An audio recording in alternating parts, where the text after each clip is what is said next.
Dalawang araw na magkasunod kamosang na maagang ginigising ni Margie itong si Abel. May dadaluhan kasi si Abel na training sa campus journalism. Habang siya ay nag-uunat-unat pa ay sinabihan siya ni Ate Margie niya na pagka hindi siya agad makapag-almusal ay baka malate siya sa kanyang training. Pero kahit na marami pa siyang naikukwento ay maaga naman siyang nakagayak. Hindi ko na muna itinali ang kanyang buhok dahil basa pa. Pero dahil makulit nang umalis ay inipitan ko na lang muna. Napanghiwi na lang tuloy sa aking pag-ipit dahil din yan sa pagmamadali niyang makaalis. Pero paglagpas niyan sa bahay ay sigurado akong pagtatanggalin niyan lahat ang mga naipit ko sa kanyang buhok. Yung kakarating niya pa nga lang pero sa kwento ko ay agad tapos na ang 2 araw niyang training. Paano kasi pag sundo ko sa kanya sa hapon ay saka lang ako nakakapag-video. Kaya kung kaka-introduction ko pa lang ay eto patapos na ang aking vlog. Sana all. Ay paano naman kasi nang sinundo ko na si Abel ay awarding of winners na. Nanood na lang muna ako at hinintay na matapos ang awarding nila. Marami din naman pala ang dumalo sa pagsasanay na ito. Marami din ang nagmula sa iba't ibang paaralan dito sa bayan ng Aroroy. Akala ko nga ang mga participants ng training na ito ay mismong taga rito lang nag-aaral sa paaralan na pinapasukan ni Abel. Ay hindi po pala. Marami din silang kasama sa training na nasa high school na. So natapos na nga ang awarding nila at dahil tapos na nga ang programa nila ay nilapitan ako ni Abel at itinuro sa akin itong mga nakapaskil sa bulletin board. Dito nakita ko at nabasa na rin ang naisulat niya. Nasurpresa na lang talaga ako nang makita kong may mga naipanalo siya.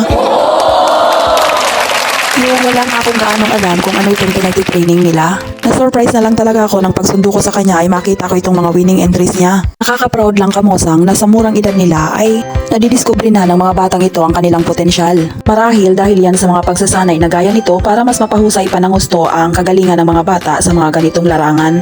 Sa pagtanda ng aking mga anak ay mapapanood nila ito sa aking YouTube channel at sa iba ko pang social media platforms. Kaya sa aking mga bashers, hello, hindi pa naman ako sikat. Relax.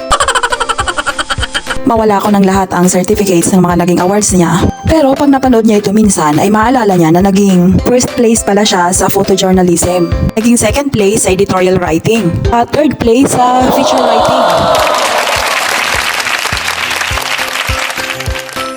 Mga mumunting school achievements ni Abel na kasiyahan kong i-record para magpaalala sa kanya sa naging kaganapan dito pagdating ng araw. Ang isang dahilan sa kagalingan ng mga bata sa bawat paaralan kamosang ay hindi ba ang mismong mga guro? Sigurado ako na hindi nasasayang ang mga itinuturo nila. At mismo isa rin sila sa nagiging inspirasyon ng mga batang ito na mas matuto pa at maging competitive sa ganitong larangan ng malayang pamamahayag. Pakiwari ko ay isa na ring karangalan sa akin bilang magulang ang nabibigyan ng ganitong oportunidad ang mga bata. Malaking bahagi kasi ng pagkatao ang magandang pundasyon sa pag-aaral na may malaking ambag ang mga guro na nagiging batayan sa kakayahan ng isang bata na mas mapabuti pa ang kinabukasan nito. Ang aking pagpupugay syempre sa lahat ng mga guro.